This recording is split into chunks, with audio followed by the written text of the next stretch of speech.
Tahta ini hanya untuk orang yang terhebat, bukan untuk yang cepat putus asa. Tak ada siapa yang kebal. Yang berkuasa pun boleh tumbang. Kau serang aku dengan keraguan.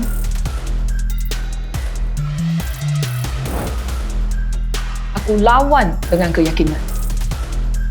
Kau mungkin rasa kau bagus.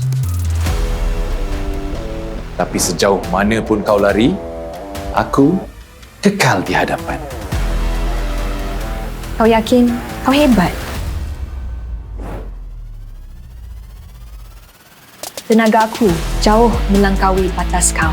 Kalau terlalu selesa, kau akan ketinggalan. Memang ada yang hebat hingga munculnya yang terhebat.